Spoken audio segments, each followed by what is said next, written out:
The Newsagents. When you ask a politician a question, you expect a certain amount of obfuscation, sort of skating round the issue a bit.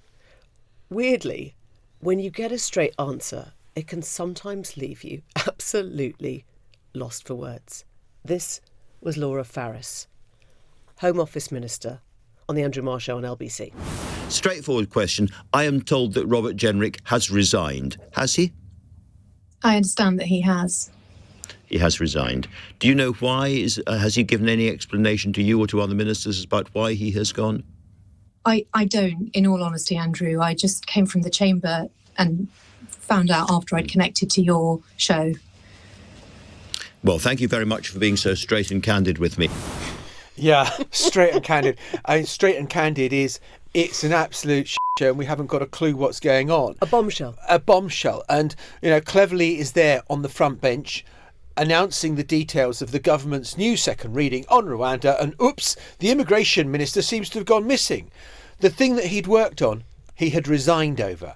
And it is devastatingly destabilising for Rishi Sunak's government. But keep up, because all that was, nearly 24 hours ago. And in that time, we've had Rishi Sunak taking to the stage a formal press conference to try and tell us that everything's fine. Nothing to panic about. Welcome to the Newsagents. It's John. It's Emily. It's Lewis. And what a night. We ended the episode yesterday after Suella Braverman had delivered her resignation statement, which we said, and we did speculate possibly that would there be resignations or what would happen next. Then we hear that the bill is going to be published, so the government have got their ducks in a row, except one of the ducks has decided that he's going to fly off into the sunset and saying that the bill that he's just been working on is the triumph of hope over experience. And Robert Jenrick, who had been put into the Home Office to be the person who keeps an eye on Suella Braverman, as Rishi Sunak's close mate, has resigned and is taking sides with Suella Braverman. The weirdest thing is, no one quite understands what Robert Jenrick resigned over. I was at a Spectator Christmas party last night. It's the kind of watering hole for large parts of the Conservative Party. And I was asking various ministers there what it was about, and they couldn't really explain.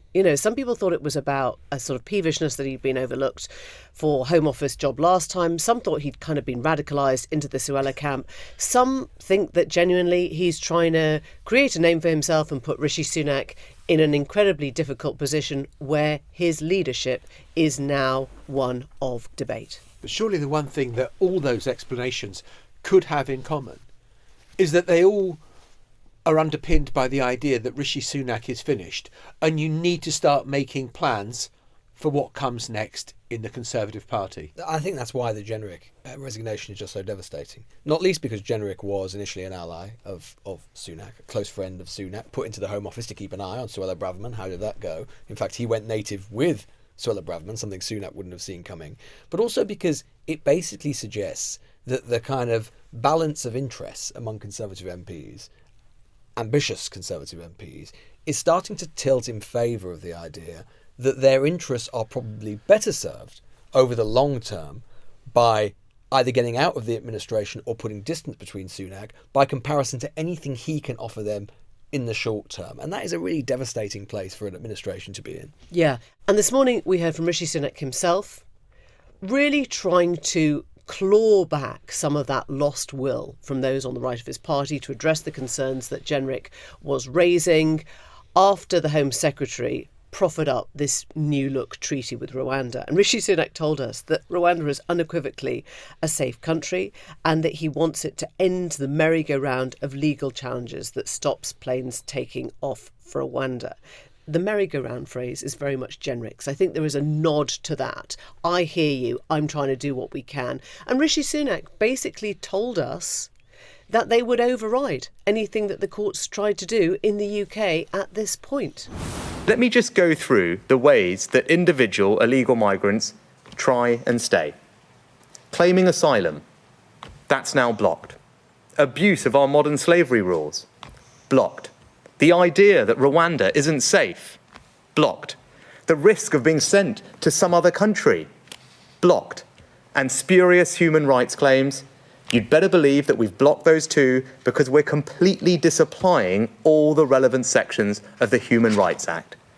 And not only have we blocked all of these ways that illegal migrants will try and stay, we've also blocked their ability to try and stay by bringing a judicial review on any of those grounds. That means that this bill blocks every single reason that has ever been used to prevent flights to Rwanda from taking off.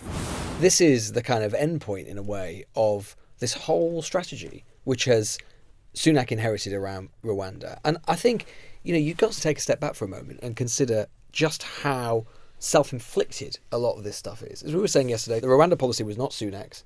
He didn't have to set such great store by it. He didn't have to say that basically this was the kind of be-all and end-all. He didn't have to consistently say, stop the boats, stop the boats, stop the boats. I remember us having a conversation months and months ago about this, where the received wisdom at the time in Westminster was to say, oh, this is great for Rishi Sunak because it's great politics either way. If he makes it happen, then great, he makes it happen and he pleases the Conservative right. But if he doesn't make it happen, he can rail against the courts and the institutions and he can go into an election and say, I'll sort it out. I remember us saying at the time that what he was doing was setting himself up to fail. And that isn't clever politics. Basically what it's doing is advertising your impotence. And indeed it's unwound even more than that, because what he's basically done amazingly, I don't know about you two, but I'm sort of closing my eyes at the moment and I'm hearing talk of star chambers, emergency legislation, deferred votes of Tory divisions which are unbridgeable, a confidence vote, and like a completely different conception of like what sovereignty is. What am I thinking? He's managed to reanimate the Brexit wars all over again in a completely self-inflicted way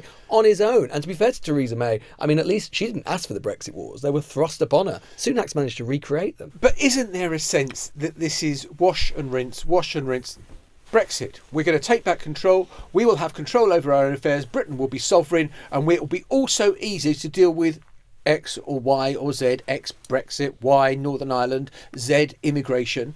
And every time they say it's going to be easy, we're going to do it, and ends up in a ministerial resignation because it's bloody complicated. And actually, the destabilisation brought about by Brexit, when, net migration with free movement was 250,000 and it's now 750,000, 3 times that number. Yeah. What has Brexit delivered? It has delivered this instability that results in Jenrick resigning last night and everyone in Westminster talking about, are we going to have a new Conservative Party leader, a new Prime Minister? Are we going to have a confidence vote and all the rest of it? They're not unrelated. Nuts. You're completely right. And I think that we should recognise that the Rwanda policy has always been a gimmick. It was always meant to be. What a costly gimmick. A £140 million and now the future gimmick. Of this government hinges on it. Yeah, it is extraordinary. And that we still have, 165,000 asylum seekers in the backlog. None of this is sorting that out. None of this, clearly, is bringing down the net migration figures of legal migrants that the government thinks is the bigger problem of all.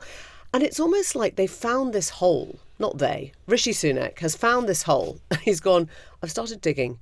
I'm just going to make sure I get to the molten core of the earth, even if it all falls in on top of me, because now I've got the spade.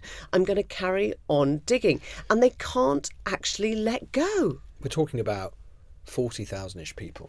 We're talking about a tiny percentage of the overall number of the net migration figures. And yet, as you say, John, somehow this policy that was always going to be unworkable has, through just by sheer maladroit politically, by just sheer sort of poor political antennae, has got to a point where it has become a shibboleth and it has become the be-all and end-all of his government. And if he cannot get that legislation through next Tuesday, if he can't, and by the way, we've learned today that he's going to be at the COVID inquiry on Monday, not an ideal day to spend the whole day. You'd want to take next week off, wouldn't you, really? Under the duvet. Or like just be hitting the phones, talking to MPs, saying how important it is. Yeah. Instead, if he cannot get that legislation through, there is just a massive question mark over the viability of his government, because it's basically become the only legislation that matters. But Lewis, that question mark extends to just take the past 2 or 3 weeks that we've discussed on the podcast.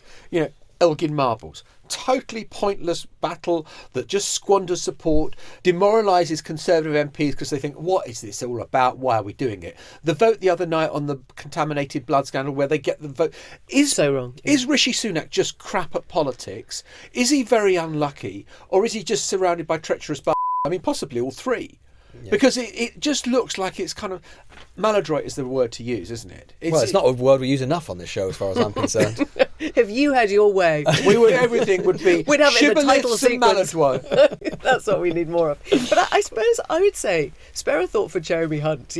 2 weeks ago, we were talking to the Chancellor after his autumn statement, where he thought that was going to massively change the narrative of how they went into the next election. He'd announced this huge cut in business tax. Admittedly, his tax cuts on national insurance don't actually bring down the tax burden, but he still thought he could sell that as a retail offering. They had this great news on inflation, again, not necessarily down to the government's own policies, but they'd still had a story to tell on the economy. And instead of trying to tell that story on the economy, they've completely forgotten about that, and they're telling the wrong story, and they're telling it loudly. And I guess, a lot of people were asking in the press conference if this would be a vote of confidence. In other words, if MPs defy it, if they vote against it, would they lose the whip? Rishi Sunak said no, categorically no. But if he believed in this, if he had the confidence, you could say, well, I think this is going to work. I'm going to put myself behind this. I'm going to back myself. Yeah, make it a confidence vote because it's going to go through. I'm not sure I agree with that. I don't think he was absolutely denying that he would make it a confidence vote. He was absolutely swerving away from answering the question. Yeah. It was like holding a news conference where you confer, I think, in a conference. The questions were being asked. He studiously avoided answering any of them. Any of them. Number 10 have clarified since that it's not going to be a confidence vote, or at least that's what they're saying for now. But there's a question mark over the extent to which, whether they call it a confidence vote or not, it de facto becomes one, because his authority feels like it is starting to slip away, and that he's getting to the point where if he can't get through a piece of legislation which has become as sort of totemic as this, I mean, it's not totemic in the grand scheme of things, as we were saying, but it's become politically totemic, then what is the point of him? And the odds, I think, on an early election, I hate to say it, John, because I've thought the opposite for a long time, but yes. I think the odds my sweepstake bet is going to come good. Well, it feels to me like actually now increasingly that there's two options where an early election under Sunak becomes likelier because authority starts to just slip away, and it's a way of restoring his own internal political position with the party, or that we end up with a longer election with another leader. I don't think that is impossible now. It feels to me like it's becoming more credible, more likely as the days go by. Has anyone seen Penny Mordaunt? Keeping her head down, laying low. I mean, I just think that there is a question mark as to why he even had that press conference, right? I mean, what was the point of it? And I think, again, in terms of a kind of sense of being a sure-footed political touch, if you can have a touch with your foot, then there was a danger. We said yesterday, didn't we, about the idea of the politics of panic starting to kind of exude from number 10. I'm not sure that would have disabused the idea that there is a bit of panic in number 10 right now. He spent a lot of time, he did sound quite tetchy, quite petulant to that, and he spent a lot of time telling journalists that they were asking the wrong questions, and that even though he was holding the press conference and they were asking him questions, they should have been asking those same questions to the Labour Party, which presumably they will do when the Labour Party are holding the press conference on immigration. It seems a very bad strategy, whoever was advising him, to go out there, get on the front foot. You can hear it, can't you, this bad guy? That you just got to own this one. Get on the front foot. Tell them about how well we're doing. Tell them about how you brought down immigration, small boats in the last few months. It just didn't come across as a man who was confident of the story he was trying to tell. What this vote is about confidence in Parliament to demonstrate that it gets the British people's frustration. I get it. I'm acting on it. So actually the real question when it comes to all these votes is for the Labour Party, because I want to get this legislation on the statute books as quickly as possible. That's what we're all about. We've moved at record pace since the judgment to get the treaty, to get the bill introduced. So the question now is the Labour Party. Because we've got a plan, right? We've got a plan to pass this legislation, and I want to pass it quickly, right? But I'm not hearing from anyone else that they've got a plan. Right? So the real question when it comes to Parliament, question for all of you to ask is, what are the Labour Party going to do about this vote? What are they going to do about this legislation? Because we've got a clear plan to stop the boats. Deterrence is a critical part of it. There is no way to stop people coming here unless you have a deterrent that means they will be sent somewhere else. It's as simple as that. This is our deterrent, and we are doing everything we can to get it on the statute books and get it up and running. So the question for votes in Parliament is, what is the Labour Party's plan, and are they going to back this legislation? I mean, the other way in which this all reminds me so much of Brexit is just, it all just comes down to that. This is why I think there's just the danger that this is just a sign that the Tory party is just fundamentally ungovernable, that it doesn't really matter what Sunak does at this point now. I think he's made it worse and accelerated it in the way that he's acted over this particular policy. But basically what you've got, just like the Brexit years, is two sides, one of which thinks that sovereignty is a kind of absolute thing that is always possessed by states, that can't really be shared, and one that doesn't. One that's institutionalist, one that doesn't. One that is very bothered about the idea of the rule of law and precedence of the rule of law, and one that doesn't. And Sunak, just like Theresa May tried to do in 2018-19, has tried to find a kind of middle ground, a middle way. David Number 10 have literally said this basically gets as close as possible to what the right want, without going over that line around the rule of law and basically dismantling our international legal obligations. And it's still not enough. The right always press for more, and it's just very, very difficult to unite these coalitions, these factions, which basically just don't agree on anything anymore. I think where Rishi Sunak is absolutely spot on correct is to identify that illegal immigration and small boats coming across the channel is a huge concern to voters. And in all sorts of constituencies up and down the country, red wall, blue wall, they hate the idea that there are these boatloads of people turning up and shortcutting a system where there are rules that should be obeyed for legal migration. The problem is that what they've come up with as a solution is a short-term tactic. It's the press release of Rwanda. It's the press release of a barge moored off the coast in Dorset. It's those sort of issues which are short-term bits of red meat to give to the Daily Mail and the Daily Express, or maybe stop a few voters going to the Reform Party. And it's not long-term strategy. You know, it's fine. Say that we've got to bring more people back into the workforce, which is Tory policy. But that's not going to happen overnight.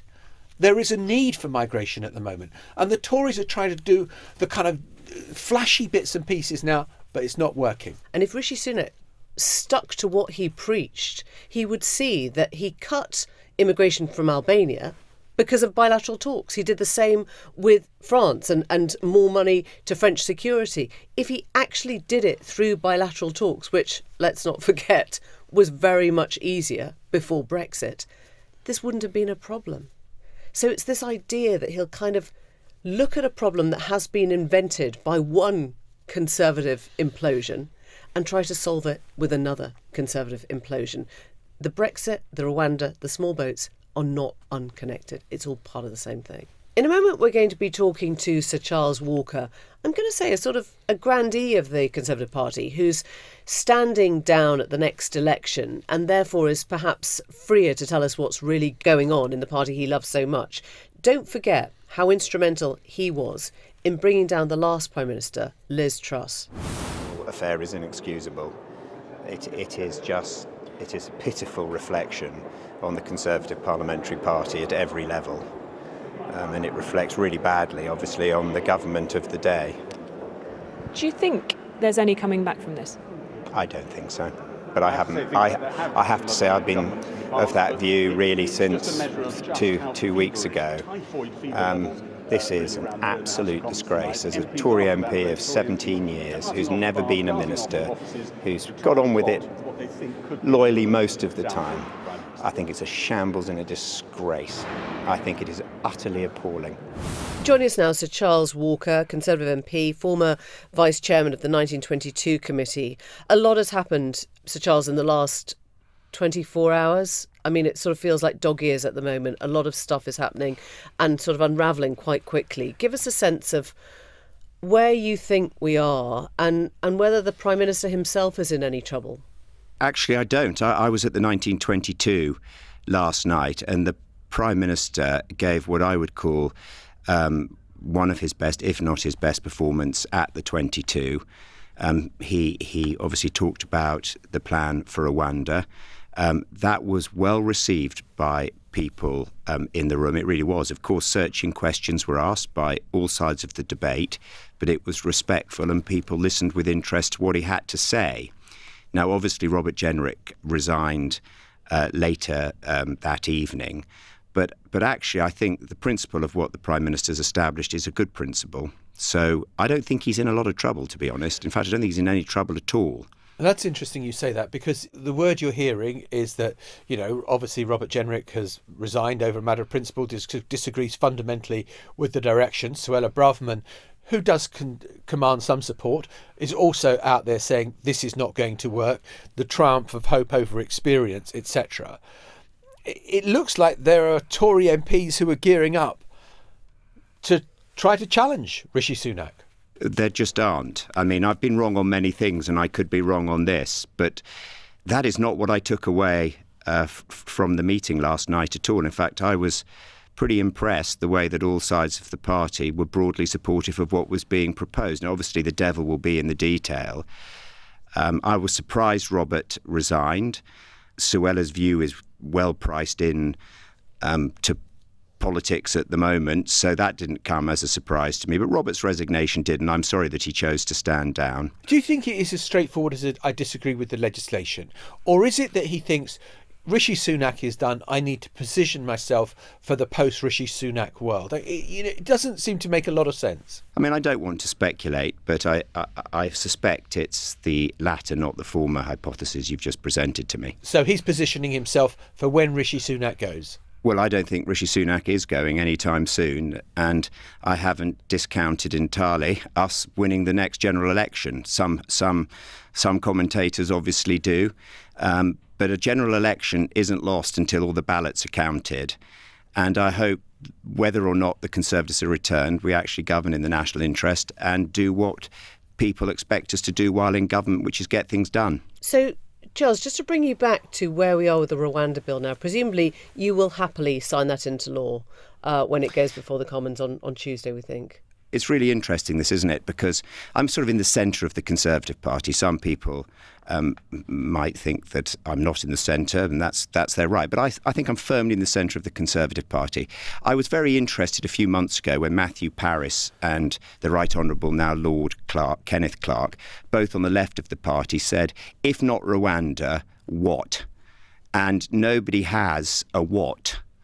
And I just think that's really interesting. We have to try and stop these boats coming over to the United Kingdom. We have to be in control of our borders. We really do. And when you have Matthew Parris to the left of the party and Ken Clarke to the left of the party saying, for all those who decry Rwanda, what is their solution? And what are they proposing? And I haven't heard any viable proposition from anyone else. But we're looking at the proposition in front of us, and I guess that's why I'm asking about how you'll vote, because the Attorney General, Victoria Prentice, was asked if she was comfortable with the Rwanda bill. And she said, I take very seriously my obligations to encourage the government to act in a lawful manner and to make sure the government is acting in a lawful manner, both on the international and the domestic front. She is implicitly raising concerns about whether that bill is lawful. But do you have those concerns? Well, I don't think she is implicitly raising concerns because I think she was consulted in the drafting of that bill. I wouldn't expect Victoria to say anything different than that. So when Rishi Sunak says unequivocally Rwanda is a safe country and that they will include notwithstanding clauses now, you don't have a problem with Rishi Sunak, as it were, or the bill unilaterally deciding now, whatever the Supreme Court said 2 weeks ago, that Rwanda is unequivocally a safe country? I believe that Rwanda is a safe country. So no, I don't. I really don't, Emily. I'm sorry. I think Rwanda is a safe country. So I hope that answers your question. I'm not sort of trying to hide anything here in my own personal view. I think it is a safe country. So, Charles, you said a moment ago that I've not discounted entirely winning an election. Can I just say that doesn't exactly sound brimming with confidence? Well, I'm not an idiot. I mean, some of your listeners might think I'm an idiot, but I can read opinion polls. I'm moderately numerate. If you look at the opinion polls at the moment with us 18 points, 15 to 20 points, sort of averaging around 18 behind, it would suggest that the outlook for the Conservative Party isn't rosy. You want to have proper people on your radio station, I'm sure, who don't just sort of say, oh, no, it's all fine, we're going to win with a majority of 70 or 80. Look, if you look at the opinion polls today, it is unlikely the Conservative Party, if there was an election tomorrow, would be returned to office. The election will be sometime within the next 6 to 12 months and things can change. It's a hell of an uphill struggle.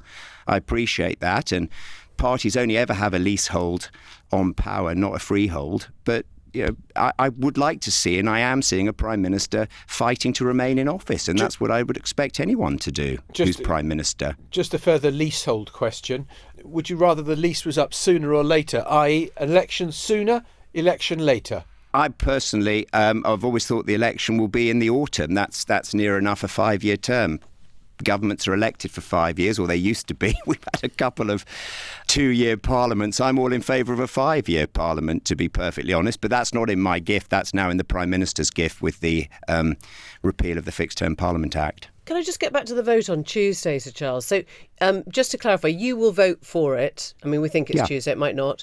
Do you think Rishi Sunak should just put his money where his mouth is and make it a confidence vote? Say, actually, I need Conservative MPs to step up and properly back me on this one. And if they don't, they'll lose the whip. That's way above my pay grade, Go Emily. on. That What do really you think? No, I'm not going to. I am absolutely not going to do that. I've never been a minister. I've never been a whip, and that is way above my pay grade. I do believe that the Prime Minister was right to say that if we go on taking lumps out of each other, then things are not going to end well for the Conservative Party. So I think we've heard quite enough from noises off. If you've got a problem, raise it quietly with the Minister, with the Prime Minister, with the whips, and not air your grievances publicly. I think that is something that I buy into. I mean, we are at most a year away from a general election. Sorry, is noises off Suella Braverman? It's just, it's the whole load of briefing and and backbiting, and quite a lot of colleagues seem to be more addicted to the limelight than addicted to power. Do you think that Robert Jenrick followed Suella Braverman out the door because they sort of see a future there together? Maybe. I don't know. I won't be there to decide on that future as I'm standing down from Parliament. I hope that Rishi Sunak is returned as Prime Minister, and I can wish him well from Civvy Street. Does that feel like the best decision you've ever made right now? No. I mean, I've loved being a Member of Parliament. I really have. But everybody has a sell-by date, and mine has now been reached. And Sir Charles, what advice would you have for those on the right of the party who are talking about submitting letters to the chairman of the 22 committee calling for a vote of confidence in Rishi Sunak? So this is what I would say. I don't think many are going to submit letters. I think it's sound and fury. But if that threshold was crossed, then I think the Prime Minister should call an immediate general election. With all the risks that are attendant in that? No, I think he should. We are at the point now. We are in the last chance saloon. Rishi Sunak is a far better leader than the Conservative Party deserves. The Conservative Party, the country deserves the best Prime Minister, and I think he is a fantastic Prime Minister. But the Conservative Party's conduct over the last few years has not been particularly good, and we are so lucky to have him as our leader. We don't deserve him, and we've got him. And if there was an attempt, which I don't believe will happen, but if that threshold of 50-odd letters was crossed, then the idea of another leadership election is just a nonsense. We then have to go straight to a general election. That is the option I would favour, and the one I would make a case for. So there is no chance of another Conservative Prime Minister without an election. Is that what you're saying? Well, I don't know. I mean, I would, if that threshold was crossed, which I don't believe it will be, Emily, and I really need to say that, it won't be. Sure. But in the hypothetical event that it was, then the Prime Minister should just call an immediate general election, because I think the Tory party would just look increasingly ridiculous, to be perfectly honest. Charles Walker, Sir Charles, thank you very much. Thank you so much. Thank you. That was a really interesting interview with Charles Walker. I think most MPs would say, well, I'm right at the centre of my party, because I think that's what people like to think of themselves. Actually, I think with Sir Charles Walker, he does represent that mainstream, sensible, unideological, practical conservatism that just wants to deliver and is not so interested in the big ideological battles. And I kind of think that what he said resonates, actually.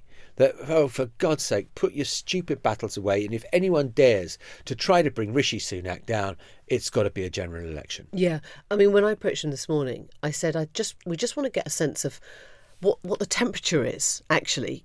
Just let's have a calm chat about what is really going on. And he famously, as you heard, was the one who basically called for Liz Truss to go.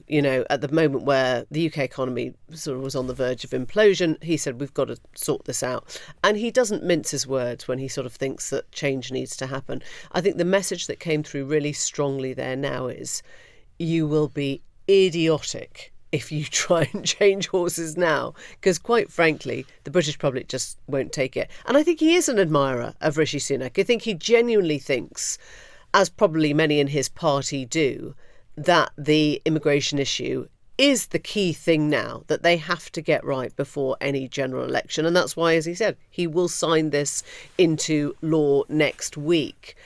Will it be a vote of confidence? Would he like to see other MPs tied to this? Would he like to tie his own Prime Minister to this? Wasn't going there, was he? No, he wasn't going to go there. But I think that there is that sense that he just wants people to have a reality check of where they are. And I think he also had a point to make, implicitly, about the talent pool that is available within the Conservative Party at the moment, of who is the next Prime Minister if it's not Rishi Sunak. And what would the public feeling be about the Conservative Party changing Prime Minister yet again without the electorate, i.e. us, being consulted about it at all? And I think that anyone who thinks that there is this last throw of the dice and we can change the leader and that it will possibly be beneficial, I think is misguided. I think people will just say, enough, enough, enough. Yeah, but I also think, this is the day of the week when we mentioned the Overton window. If somebody had talked to you about a confidence version Rishi Sunak 6 months ago, you would have laughed in their face. You would have gone, don't you understand how democracy works? Don't you understand that they've taken enough, chances already with unelected leaders? We wouldn't have even contemplated the conversation. Now we are contemplating the conversation, and things, as we've seen in this country in the last 8 years, can unravel really quickly. And they develop a momentum that becomes unstoppable.